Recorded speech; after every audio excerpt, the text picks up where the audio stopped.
우리가 살아가면서 영적 침체라는 것을 한 번씩 경험할 때가 있죠. 오늘 제목도 영적 침체에서 벗어나라라는 그런 제목을 가지고 있는데, 글쎄 뭐 일반적인 그 세상 사람들이 영적 침체라는 말을 잘 안 쓰죠. 대신에 무기력이라는 말을 쓰게 됩니다. 무기력과 관련돼서는 여러 가지 표현들이 있습니다. 번아웃이라는 것도 있죠. 우리가 열심으로 달려간 사람들, 일에 충성한 사람들이 나중에는 더 이상 열정을 불태울 만한 에너지가 떨어진 그런 상태를 보여줄 때도 있습니다. 우울증이라고 얘기하기도 하죠. 우울증도 하나의 또 무기력이라고 말할 수가 있을 것입니다. 그 밖에 여러 가지 어떤 쉽게 피로감을 느낀다든지 아니면 어떤 의욕을 상실한 그런 모습들, 이런 것들이 다 무기력이 되는 것이고, 영적인 차원에서 보면은 영적인 침체다라고 말할 수가 있을 것입니다. 우선 우리가 무기력을 가장 쉽게 느끼는 곳은 바로 육체죠. 다들 피곤하고 힘든 그런 세상을 살아갑니다. 여러분도 다 육체적으로 피곤하시잖아요. 어깨에다가 이게 곰 한 마리 얹고 다니는 것 같다, 이렇게 말하시는 분도 있습니다.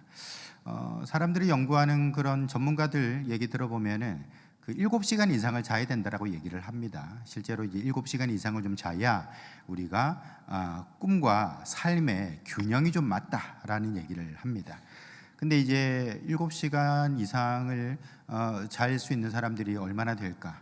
물론 여건이 어렵다기보다는 워낙 볼거리, 누릴거리, 또 할 일들이 많다 보니, 회사에서 일뿐만 아니라 내가 하고 싶은 일들이 많다 보니 우리가 7시간 이상 자지 못할 때가 많이 있죠. 안 자죠. 그러다 보니까 피로가 누적이 된다라는 것입니다. 뿐만 아니라 우린 정신적인 무기력도 느낄 때가 있어요. 가령 대표적인 증상이 일을 자꾸 미루는 거, 그 사람은 사실은 정신적으로 좀 무기력한 상태라는 겁니다. 그러니까 이 일을 맞닥뜨릴 만한 용기가 없는 것이죠. 그래서 자꾸만 미루게 된다라는 것이죠. 감정적으로 무기력한 사람도 있습니다. 이런 사람의 특징은 소심해진다라는 거예요. 친구들하고 만나도 대화 잘 나누다가도 어떤 말 끝에 소심해지는 거예요. 아유, 쟤는 저렇게 잘 나가는데 나는 이게 뭐야? 작아지고 소심해지게 된다라는 것이죠. 이런 것들이 다 어떤 무기력의 증상이다라는 것입니다. 여러분, 사람들은 왜 무기력해질까요? 여러 가지 이유가 있겠죠. 가령 육체적인 무기력은 질병이나 여러 가지 어떤 신체적인 문제 때문에 그럴 수 있습니다. 내가 지금 감기 몸살로 며칠 또는 한 달 이상 가는 분도 있더라고요. 그렇게 되면은 육체적으로 굉장히 무기력해질 수가 있습니다. 뿐만 아니라 어떤 그 경제적인 상황 때문에 무기력한 사람도 있어요. 우리가 좀 벌이가 좀 좋고 내 뜻대로 사업이 좀 잘 펼쳐지면 좋은데 그러지 않을 수 있잖아요. 충분히 우리가 삶 속에 어려운 때가 있죠. 그러다 보면은 우리가 좀 무기력에 빠지는 그런 때가 있다라는 것입니다. 근데 개인적인 조건 또는 환경뿐만 아니라 어떤 그 큰 시대의 흐름, 시대까지 들먹이는 좀 그렇습니다만, 어쨌든 좀 큰 사회적인 흐름 속에서 우리가 무기력해질 때도 있다라는 것이죠. 대표적인 게 코로나 블루라고 얘기를 하죠. 우리가 한 3년을 그렇게 이제 코로나에 시달렸다. 물론 지금도 코로나가 완전히 사라진 건 아닙니다만, 그래도 그 코로나 3년 기간 여러분 생각해 보시면 어떻습니까?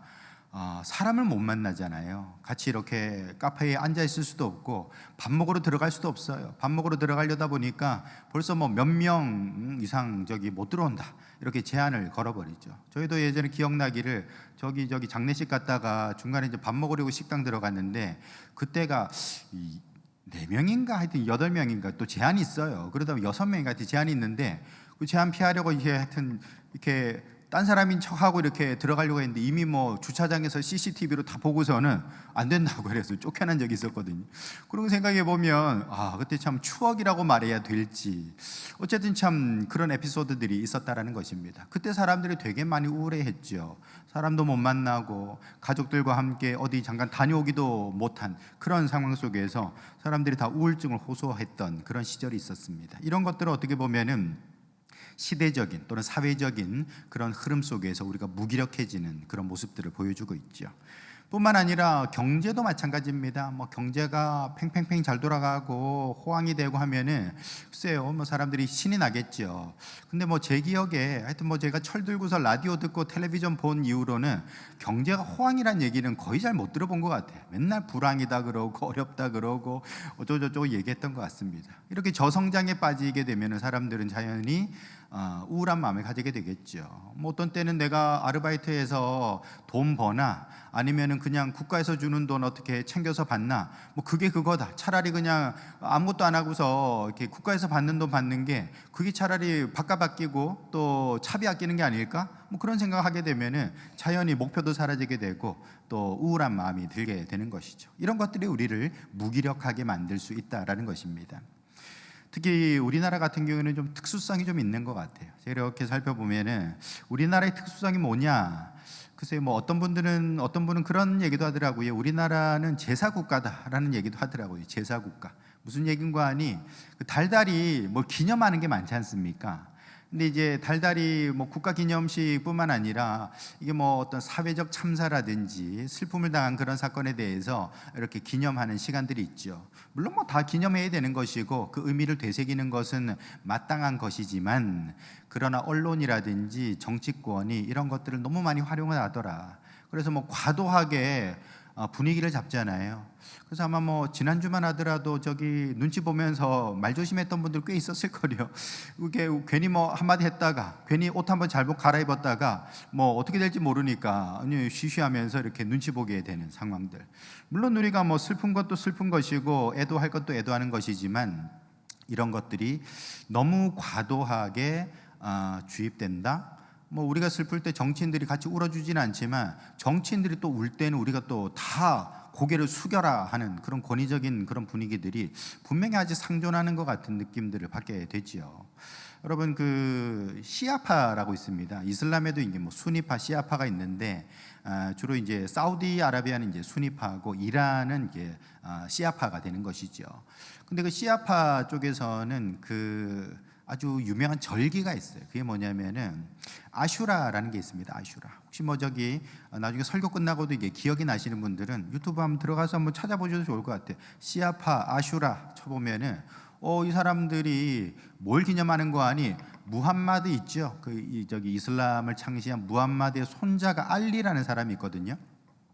그 알리를 후세인 알리가 말 그대로 지도자로 있다가 좀 암살을 당했어요. 무참하게 이제 살해를 당하게 됐죠. 그 후세인 알리를 기리는 그 절기예요. 그 사람의 억울한 죽음. 말 그대로 이제 수니파 녀석들한테 우리 시아파의 지도자가 죽었다는 겁니다.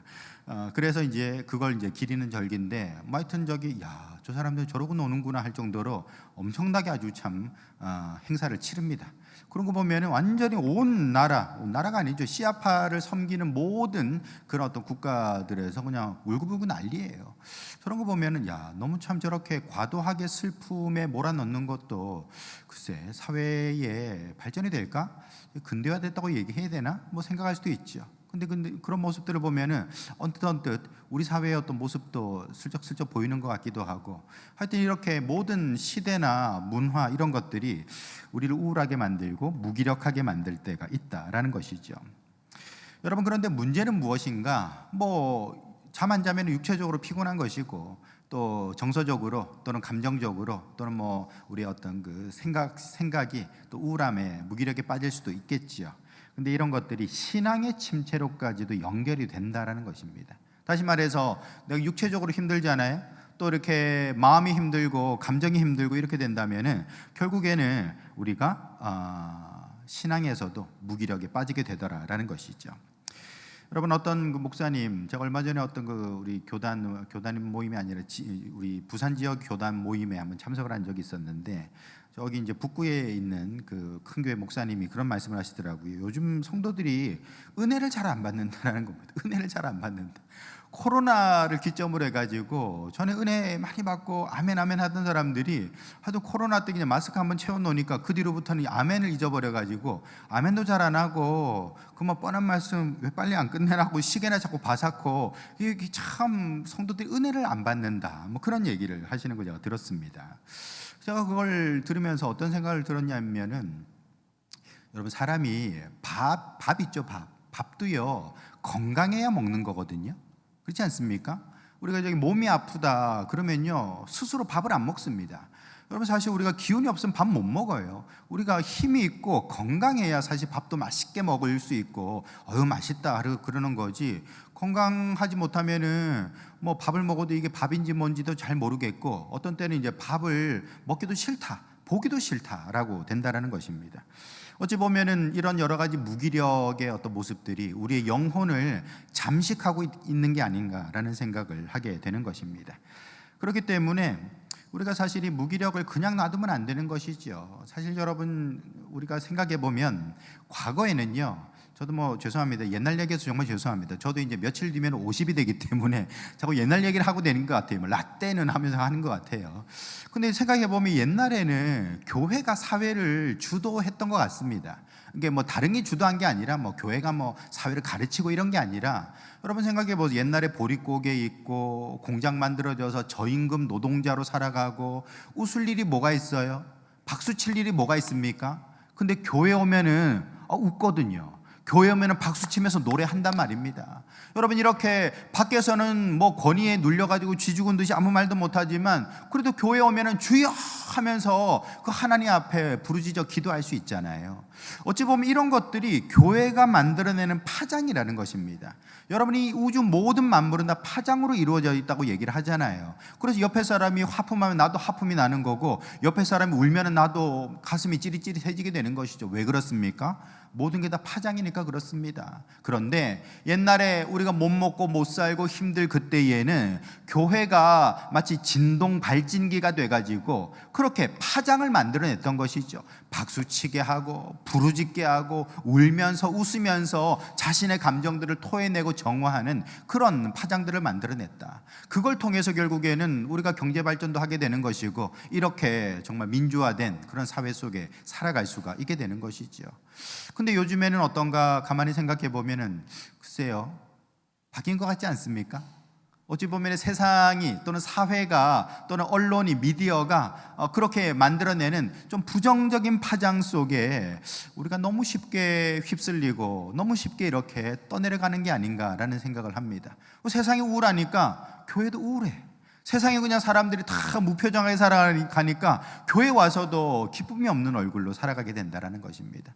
여러분, 저와 여러분들은 생명을 가진 존재들인 줄 믿으시길 바랍니다. 여러분, 생명이라는 게 뭡니까? 물에 떠내려가는 게 아니라 강물을 거슬러 올라가는 게 생명이지요. 그렇다면 우리 성도들이, 우리 교회가 다시 한번 긍정의 파장을 만들어내고 정말 믿음의 파동을 만들어낼 때에 이 사회를 이끌어가게 되고 변화시키게 되는 줄 믿으시길 바랍니다. 그러려면 어떻게 되는가? 우리가 가지고 있는 영적인 침체를 벗어버릴 수 있어야 된다는 겁니다. 나도 힘들고 나도 괴로운데 누구를 변화시켜요? 누구에게 이 웃음을 또는 박수를, 누구에게 부르짖는 기도를 전해줄 수 있겠습니까?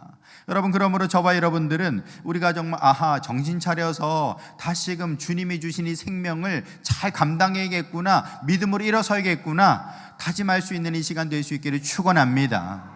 여러분, 요즘 시대가 다 우울한 시대죠. 우울을 강요하고 우울을 퍼뜨리고 그렇게 무기력에 빠지고 그걸 가지고도 돈 버는 사람들이 있는 그런 시대라고 말할 수 있는데, 근데 여러분 저는 이런 시대가 나쁜 것만 아니다라고 생각을 합니다. 왜냐?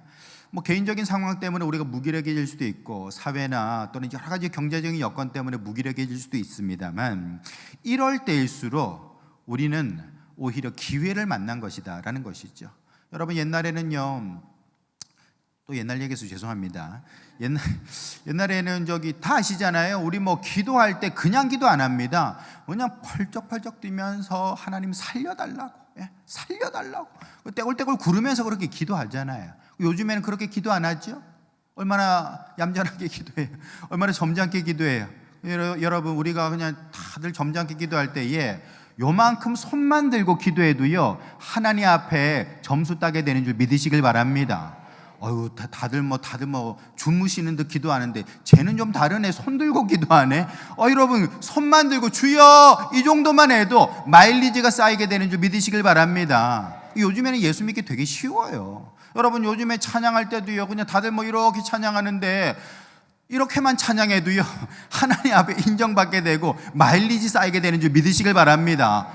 쟤는 정말 마음을 다해서 찬양 안에 점수를 따게 된다는 겁니다. 옛날에는 어림도 없었죠. 옛날에는 뭐 그렇게 해가지고 점수 못 땁니다. 하지만 지금은 워낙 사람들이 다 무기력에 빠져 있고 우울해하고 힘 빠져 살아가니까 오히려 그것을 우리의 기회로 삼을 수 있다는 것입니다. 그러므로 여러분, 요즘에 예수 믿기 정말 쉽습니다. 조금만 힘내시면 하나님 앞에 점수 따고 마일리지 쌓이게 되는 줄 믿으시길 바랍니다. 그렇다면 저와 여러분들이 어떻게 하면 이 영적인 무기력, 영적인 침체에서 벗어날 수 있는가? 오늘 말씀해 보시면 이 엘리야도 나오고 엘리사도 나오지요. 여러분, 엘리야는 대단한 사람입니다. 그런데 그도 영적인 침체를 겪었었거든요. 근데 어떻게 그가 영적인 침체에서 벗어나게 됐는가? 그 방법을 한번 생각해 보시면서 저와 여러분들이 정말 뭐 옆 사람이 우울해한다고 같이 우울해하고 이 시대가 우울을 강요한다 그래서 무기력에 빠져 살지 마시고, 이때가 기회구나, 이때로다 생각하시면서 더 말씀 앞에, 더 기도의 자리로 믿음으로 행하는 성도들 될 수 있기를 예수님의 이름으로 축원합니다. 첫 번째로 우리는 절망의 동굴에서 나와야 된다는 것입니다. 그래야 영적인 무기력에서 벗어날 수가 있다는 거예요. 한 10년 전쯤이었는데요, 그 대기업 이사가 스스로 목숨을 끊은 적이 있었습니다. 대기업 이사니까 뭐 전무, 상무 뭐 그 정도 직함을 가지고 있겠죠. 대단한 어떤 자리에 오른 사람이라 말할 수 있습니다. 근데 참 대기업 이사가 그렇게 목숨을 끊으니까 이게 뉴스가 되는 것이고, 그리고 또 많은 사람들에게 참 경각심이랄까요, 어떤 뭐 정신적인 충격을 주게 되는 것이죠. 근데 그때에 그 정신과 의사가 이렇게 글을 쓴 게 있어요. 그분이 뭐라 그랬는가 하니, 똑똑한 사람이 엉뚱한 결정을 내렸다라고 그렇게 표현을 했습니다. 이건 뭐 사실 그 돌아가신 분에 대해서 폄훼하거나 조롱하려고 그런 말을 쓴 게 아니라, 아시다시피 우리나라는 뭐 예전부터도 이렇게 자살률이 높지 않습니까? 그러니까 자살에 대한 그런 경각심을 높이기 위해서 이렇게 정신과 의사가 이제 글을 쓴 거예요. 예를 든 거고요. 자, 그런데 똑똑한 사람이 엉뚱한 결정을 내렸다. 여러분, 사실 대기업 이사가 되려면 당연히 뭐 배울 만큼 배운 사람이고, 또 배워서 됩니까? 성과도 대단하겠죠. 그러니 그 자리까지 올라갔죠. 똑똑한 사람입니다. 근데 엉뚱한 결정, 바보 같은 결정을 내렸다라는 것입니다. 이 정신과 의사 얘기가 뭐냐면, 아니 일이 많으면 일을 죽이면 되지 왜 자기가 죽냐 이거예요. 그분의 얘기가 그겁니다. 다시 말해서 일이 많아서 너무 괴롭고 힘들면 그 일을 죽여버리면 되죠. 뭐 휴가를 좀 낸다든지 아니면 뭐 정그러면 사표를 쓴다든지 일에서 떠나버리면 되는 것이지 왜 자기 목숨을 죽이냐. 그게 엉뚱한 결정이라는 것입니다. 왜 이런 결정을 내리게 될까요? 그 정신과 의사 얘기가 사람들이 가지고 있는 비합리적인 믿음 때문에 그렇다라는 것입니다. 여러분, 사람들은 언제나 그 목표가 있어요. 이 사람도 이제 대기업 이사 정도 되니까 글쎄요, 뭐 전무, 상무 그 정도였으면 뭐 부사장도 해보고 싶을 것이고, 아니면 사장 또는 뭐 부회장, 회장, 직함이 좀 더 올라가고 싶은 목표가 있겠죠. 근데 살다 보면 다 내 뜻대로 되는 건 아니거든요. 뭐 이사의 세계가 뭐 성공을 보장해주는 자리는 아니잖아요. 거기서도 얼마나 참 치열한 경쟁이 있습니까? 근데 들어가 보니까 나는 그 학교 출신이 아니니까 그 이상 오를 수가 없구나. 나는 그 지역 출신이 아니니까 그 이상 오를 수 없구나. 어떤 벽을 느끼게 되겠죠. 그러다 보면은 이 좌절하게 되는 것이고 무기력에 빠져서 결국에는 자신을 어둠 속에 몰아넣어버리고 말게 된다는 것입니다. 여러분, 그러면서 이 정신과 의사가 하는 얘기가 뭐냐면은, 이 사람은 동굴 속에 살아간다라는 것이죠. 동굴 속에. 왜냐? 여러분, 동굴에 살아가면은 글쎄요, 동굴이 뭐 넓어봤자 얼마나 넓겠습니까? 또 동굴에 빛이 없다 보니까 내가 뭐 라이터 같은 거, 후레쉬 같은 거 켜봤자 부분만 보잖아요. 동굴 속에 있는 사람들은 그럴 수밖에 없습니다. 근데 이 대기업 이사도 그와 같은 환경 속에 있었고, 그렇기 때문에 엉뚱한 결론을 내릴 수밖에 없었다라는 것이죠. 왜냐? 여러분, 생각해 보세요. 대기업 이사 정도 됐으니까 저분은 참 많은 경험이 있고 학식도 뛰어나고 지혜가 풍부하겠구나 라고 생각할 수 있잖아요. 아니라는 것이죠. 왜냐? 여러분, 대기업 이사 정도 되면은 만나는 사람이 다 비슷한 수준의 사람을 만난다라는 겁니다. 비슷한 목표를 가진 사람들을 만난다라는 거예요.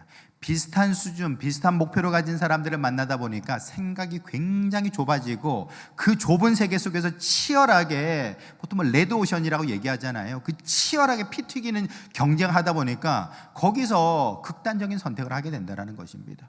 근데 동굴 밖을 나와보면 뭐가 있습니까? 동굴 밖을 나와보면요, 자기보다 훨씬 작은 회사에서 일하는 사람이 있어요. 나이는 비슷한데도 훨씬 작은 회사에서 월급은 자기 반의 반도 안 되는 월급을 받으면서도 그렇게 살아가는 사람이 있어요. 그런 사람을 보게 된다면 생각이 달라지지 않겠습니까? 내가 대단한 걸 누리네. 내가 더 올라가지 못해서 답답한 마음이지만 또 그렇지도 않네. 또 내가 참 많은 것들 누리고 있네. 그런 생각을 할 수 있다면 이 사람이 극단적인 선택도 안 했겠죠. 뿐만 아니라 세상에는요, 시장에서 나물 파시는 분도 있고요, 경비 서시는 분도 있고요, 운전하시는 분도 있고, 다양한 어떤 달란트를 가지고 일하시는 분도 있어요. 우리가 제가 이름만 대면 아실 만한 분도, 여러분 그분도 대기업 회장으로 있다가 나와가지고 웨이터로 이렇게 섬겼던 그런 분도 있지 않습니까? 여러분 이렇게 정말 우리가 내가 하는 일에 모든 것이 다 걸려있다라고 생각하니까, 한마디로 말해서 이 좁은 동굴 속에서 좁은 것만 보고 자라가니까 더 이상 생각의 어떤 폭을 넓히지 못하고 극단적인 선택을 하게 되더라라는 것이죠. 여러분 우리도 그럴 때가 참 많다라는 것입니다.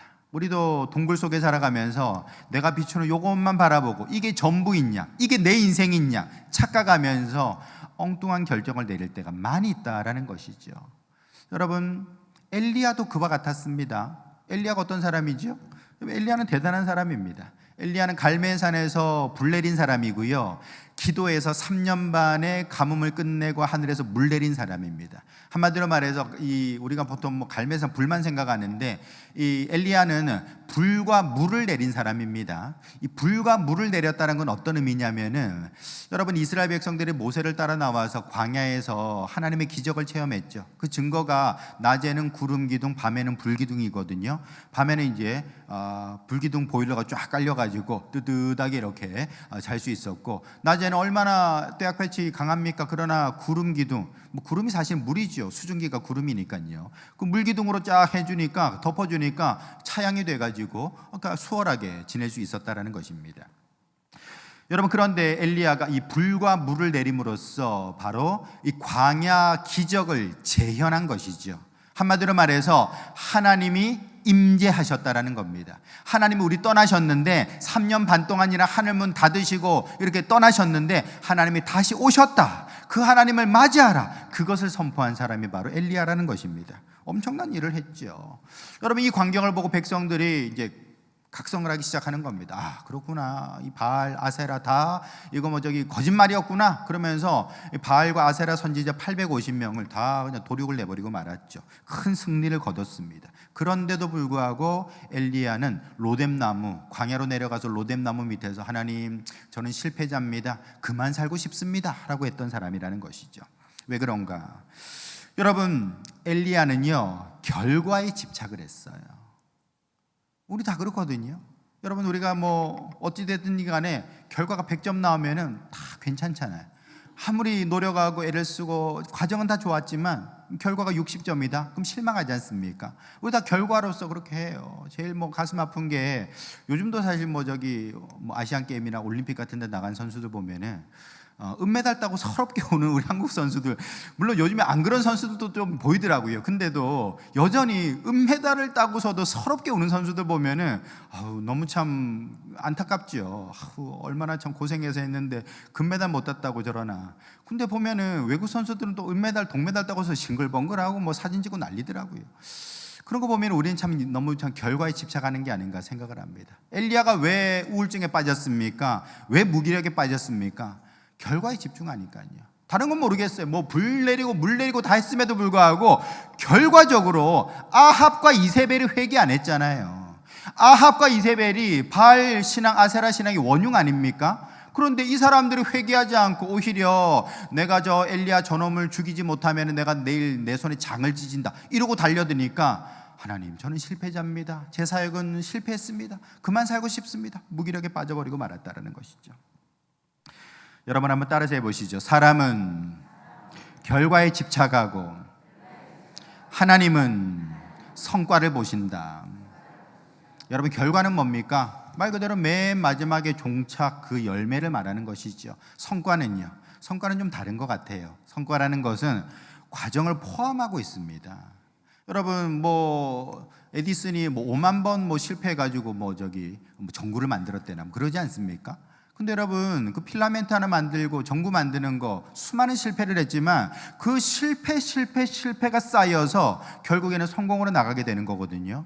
여러분, 그래서 우리가 저 에디슨이 필라멘트 만들고 전구를 만들었대, 그걸로 끝나버리면 이게 얘기가 안 되는 겁니다. 그 앞에 수많은 실패가 함께 엮어질 때에 비로소 우리가 박수치고 위대하다라고 말할 수가 있는 것이죠. 하나님은 결과가 아니라 이 성과를 보신다라는 것입니다. 전체를 다 보신다라는 거예요. 여러분, 우리도 지금 다니엘 기도의 기간이고 많은 분들이 나와서 자신의 삶을 이렇게 나누고 계시잖아요. 근데 여러분, 우리가 결과만 들어본다면은 들을 거 뭐가 있습니까? 저 잘 됐습니다. 그래, 너 잘 됐네. 잘 되라. 잘 먹고 잘 살아라. 그러면 되는 것이지요. 저 안 됐습니다. 그래, 너무 실패자네. 왜 나왔어? 그러면 되는 것이죠. 근데 그게 아니잖아요. 그 사람이 지금까지 어떻게 해서 잘 됐는지, 어떻게 해서 실패했는지 그 모든 과정들을 들여다보니 그게 우리에게는 감동이 되는 것이고 은혜가 되는 것이다라는 것입니다. 여러분, 하나님은 결과를 보시는 분이 아니고요, 과정을 보시고 그 모든 성과를 보시는 분인 줄 믿으시길 바랍니다. 여러분, 그래서 예수님께서도 달란트 비유 가운데서 분명히 말씀하시잖아요.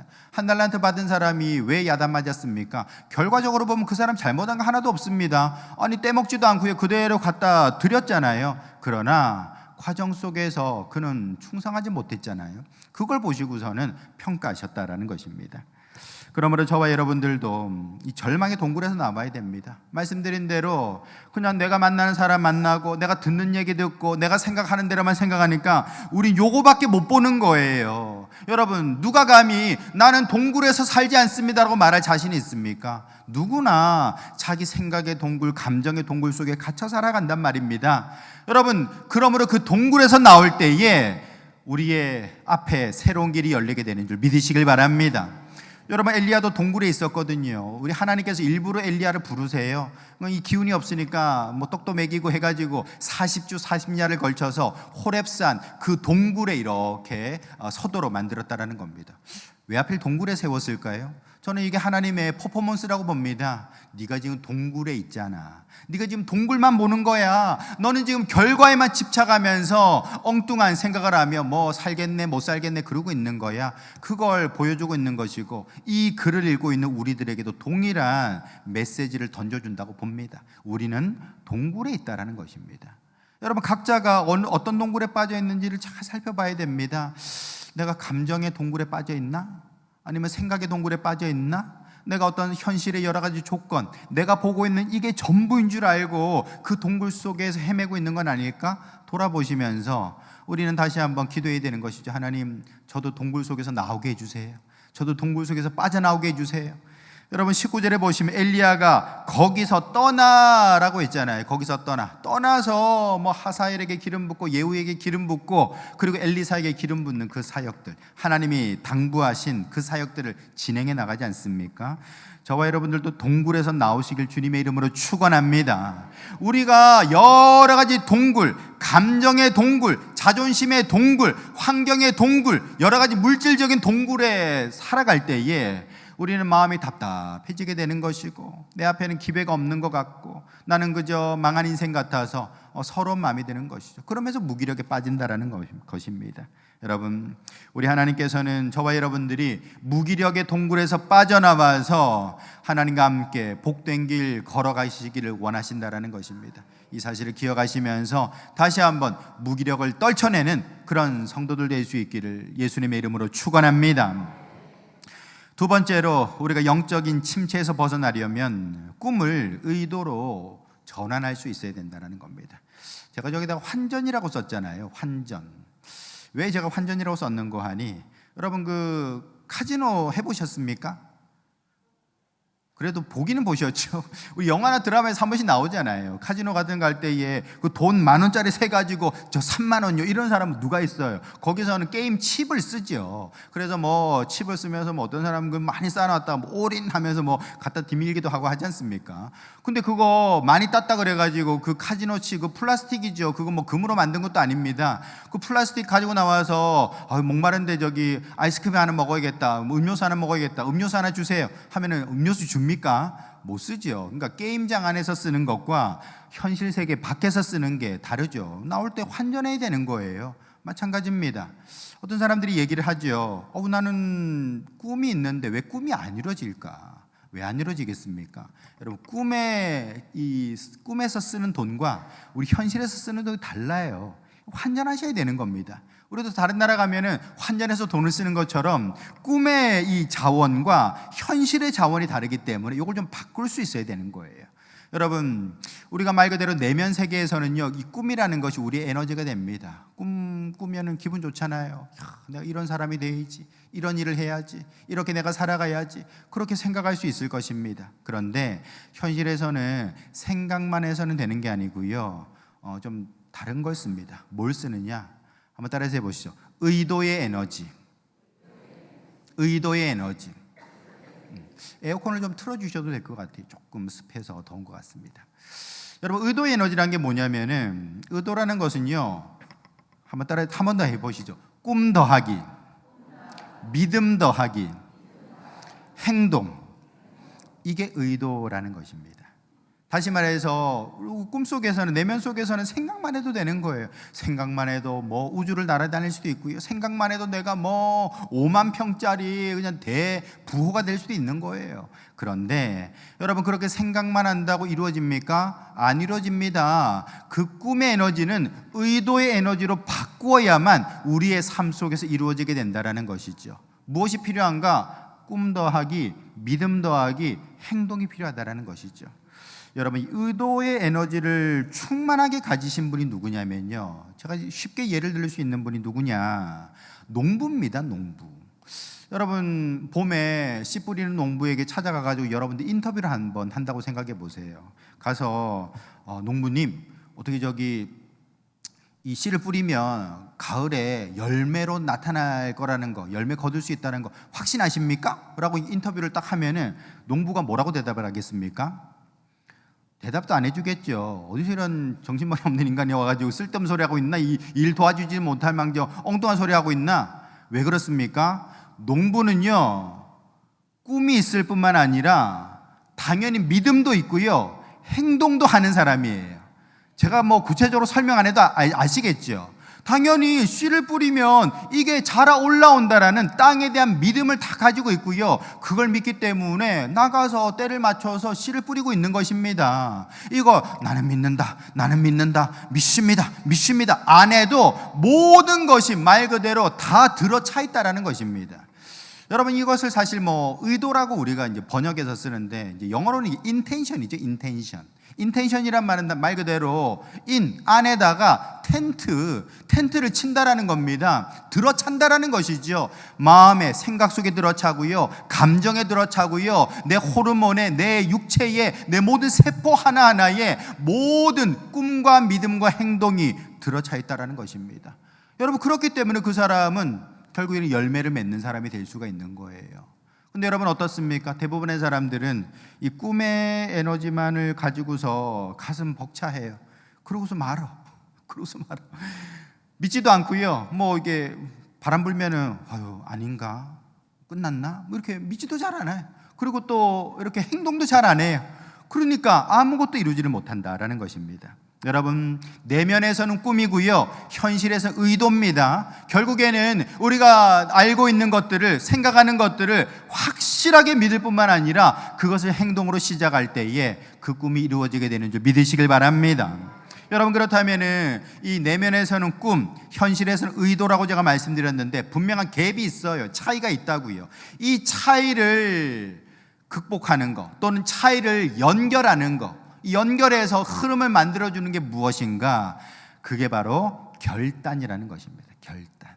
내가 꿈이 생겼잖아요. 하나님 말씀 주셨어요. 은혜 주셨어요. 성령께서 내게 감동 주셔서 꿈이 생겼으면은 내가 이 현실에서 이것을 시작할 수 있어야 되는데, 그 내면의 어떤 그 꿈을 현실에서 행동으로 만들어내기 위해서 뭐가 필요하냐? 결단이 필요하다라는 것입니다. 오늘 말씀해 보시면은 여러분 20절에 엘리야가 엘리사를 찾아가요. 엘리사는 어떤 사람이냐? 12결이 소를 가지고서 밭을 갈던 사람이라고 그랬습니다. 한 결이가 두 마리를 말하는 거거든요. 두 마리가 쌍을 이루어서 한 조를 이루는데 그걸 결이라고 해요. 12결이면 24마리 소를 가지고 땅을 가니까 야, 이 사람은 땅이 엄청 넓은 사람이구나, 부자구나 하는 것을 우리가 짐작해 볼 수 있을 것입니다. 자, 그런데 그 엘리사에게 찾아가 가지고 너 이제 내 후계자 해라. 너 나를 대신해서, 나를 이어서 네가 이제 선지자를 해라라고 그렇게 이제 하나님의 부르심을 이렇게 전파하게 되는 것이죠. 그때 엘리사가 21절에 보면 나오죠. 그를 떠나 돌아가서 한 결이 소를 가져다가 잡고 소에 기구를 불살라 그 고기를 삶아 백성에게 주어 먹게 하고 일어나 엘리야를 따르며 수종들었다라고 했습니다. 지금 엘리사가 하나님의 부르심, 엘리야를 통해서 나오는 이 하나님의 부르심을 받고 나서는 어떻게 했는가? 소를 잡았어요. 애먼 소를 왜 잡습니까? 아니, 소를 잡았다는 말 그대로 이제 죽였다라는 거잖아요. 이 소라는 거 사실 농부에게서 굉장히 중요한 어떤 자산이잖아요. 근데 그 소를 잡고서는 쟁기를 꺾어서 그 나무를 가지고 뗄감으로 써서 그렇게 이제 소고기국을 만들었겠죠. 그래가지고 사람들에게 다 동네 사람들과 잔치 한번 했다라는 겁니다. 저 이제 갑니다, 여러분. 저는 이제 엘리야 선지자 따라가니까 여러분 잘 지내십시오 하고서는 안녕히 계세요, 여러분. 자기는 떠나게 됐다라는 것입니다. 왜 그렇게 했습니까? 다시 말해서 나는 뒤돌아보지 않겠다라는 것입니다. 뒤돌아보지 않겠다라는 거예요. 뒤돌아보지 않겠네. 우리 노래도 있잖아요. 말 그대로 하나님이 부르실 때에 나는 하나님의 길을 가겠습니다. 하나님과 동행하겠습니다. 뒤돌아보지 않겠습니다. 저는 결단했습니다. 주의 사람이 되기를 결단했습니다. 이 결단이 하나님의 부르심이라는 이 꿈과 이 현실의 어떤 선지자의 사역을 연결해주고 있다는 것이죠. 여러분, 성경에서 이런 사람들을 많이 볼 수 있습니다. 대표적인 사람이 요셉 아닙니까? 요셉도 결단했던 사람이죠. 보디발의 아내가 유혹할 때에 그냥 눈치 보고서는 은근슬쩍 넘어가 버렸다면은 여러분, 요셉은 꿈을 이루는 사람이 안 됐겠죠. 그러나 요셉은 꿈의 사람일 뿐만 아니라 결단하는 사람이었기 때문에 그는 결국 꿈을 이루는 사람이 될 수 있었다라는 것이죠. 다니엘도 마찬가지예요. 자기가 사관학교에 뽑혀서 들어갔잖아요. 그럼 바벨론 왕이 주는 음식 먹고서는 내가 열심히 해서 우리 민족 도우면 되지, 그런 생각하면 되겠죠. 그러나 결단했습니다. 왕의 진미로 인하여 나를 더럽히지 않기로 나는 결단했습니다. 뜻을 정했습니다. 그리고서는 안 받겠다라는 것이죠. 타협하지 않았습니다. 그 결단을 통해서 결국에는 그는 하나님 앞에 쓰임받는 사람이 될 수 있었다라는 것이죠.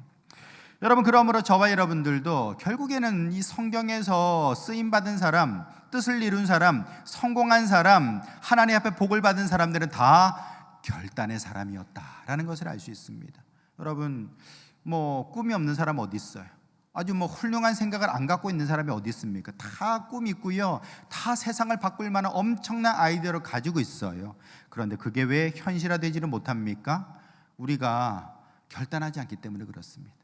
결단하지 않기 때문에 그런 거예요.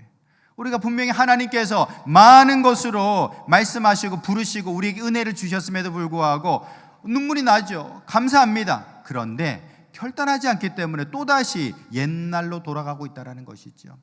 여러분, 그러나 엘리사는 그렇게 하지 않았습니다. 그냥 갖다서 그냥 불살라 버리고 그냥 잡아서 그냥 고기 구워 먹고 삶아 먹고 다 그냥 동네 잔치하고 저 갑니다. 저 나타나면 모른 척 해주세요 할 정도로 그렇게 이제 결단하고 떠나버린 사람이 됐다라는 것이죠. 그렇게 할 때에 그는 하나님 앞에서 쓰임 받는 인생이 될 수 있었습니다. 여러분, 엘리사의 결단이 그럼 엘리야하고 무슨 상관이 있나? 엘리야의 그 무기력하고 무슨 상관이 있나라고 생각할 수 있겠죠. 여러분, 저는 항상 이 엘리야와 엘리사를 볼 때마다 글쎄 스승과 제자라고도 볼 수 있겠죠. 이름도 좀 비슷하기도 하고요. 근데 저는 그냥 엘리사는 엘리야의 민입니다라고 봅니다. 한마디로 말해서 엘리사는 엘리야의 어떤 성장하는 DNA라고 본다라는 것이죠. 결국 영적인 DNA는 같은 사람들이에요. 엘리야가 성장한 게 결국 엘리사라는 것입니다. 여러분, 피카츄가 성장한 게 라이츄 아닙니까?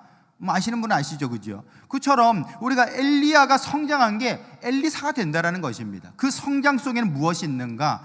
결단이 있다라는 것이지요. 무기력을 떨쳐버리고 영적인 침체를 떨쳐버리고 나는 뒤돌아보지 않겠습니다. 침륜에 빠지지 않겠습니다. 말씀 앞에 결단하면서 나아가는 그 모습이 엘리사에게 있었고, 이것은 결국에는 엘리야의 성장이다라는 것이죠. 그러므로 성도 여러분, 우리가 이 세상을 살아가면서 많은 것들이 우리를 무기력하게 만듭니다. 왜냐하면 다 뭐 무기력하게 있으니까 나 혼자 팔딱팔딱 거리면 이상해 보이잖아요. 그럼 괜히 나도 같이 무기력해져. 괜히 나도 우울해. 온 세상이 또는 뭐 뉴스에서 언론이 다 그냥 뭐 슬퍼하라고 그냥 옆구리 쿡쿡 찌르니까 나도 그냥 아무 말 못하고 가만히 있으니까 그냥 뭐 침체되는 것이지요. 여러분, 그러나 살아있는 사람은 흐름을 거스릅니다. 여러분, 우리가 말씀드린 대로 옛날에는 교회가 박수치고 찬양하고 노래하고 고함치면서 그렇게 기도하는 곳이었기 때문에 그 에너지, 그 파장과 파동을 통하여 세상을 바꾸지 않았습니까? 우리나라의 어떤 운명이 거기서 저는 바뀌었다고 믿습니다. 그런데 여러분, 우리가 이 시대는 어떻습니까? 오히려 세상의 우울이 교회로 자꾸 들어와. 세상의 그냥 무기력이 교회로 자꾸 들어와. 그러다 보니까 교인들이 다 그냥 얼굴도 우울하고요. 그냥 뭐 인사도 잘 안 받고요. 하여튼 다 그냥 어깨에 쪄져 다녀요. 여러분, 그런 거 보면 하나님이 제일 속상하실 것 같아요. 그렇지 않겠습니까? 여러분도 여러분 자식이 저기 학교 가는데 학교 다녀오겠습니다 하고 이러고 하면은 저 인간이 되려는가 말려는가, 저 어떻게 해야 되나, 저거 여러 가지 생각이 들 거예요. 복잡할 거예요. 하나님도 그러지 않겠습니까? 우리도 뭐 왔는데 아멘 그러고 있으면은 돌겠네 하면서 하나님께서 고개를 절레절레 하실 거라고요. 여러분, 세상에 우울할 조건들 많아요. 많죠. 따지고 보면 이것도 우울하고 저것도 우울하고. 근데 그게 왜 그렇습니까? 동굴 속에서 보니까 그런 거죠. 동굴 속에서 시야를 넓혀보면요, 얼마든지 길이 있고 문이 열려 있고 하나님께서 함께 하시는 줄 믿으시길 바랍니다.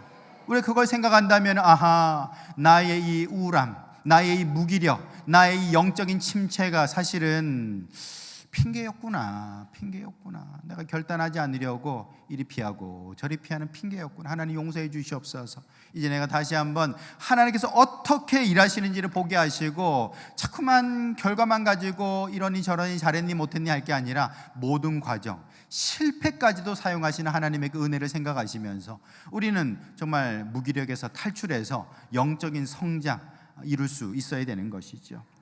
말씀을 맺습니다. 여러분, 우리가 지금은 이제 다니엘 기도의 시간이죠. 21일 동안 뭐 다양한 분들의 얘기를 듣습니다. 이런 얘기 저런 얘기, 뭐 평신도의 얘기, 또는 목회자의 얘기, 선교사의 얘기, 여러 가지 얘기를 듣습니다.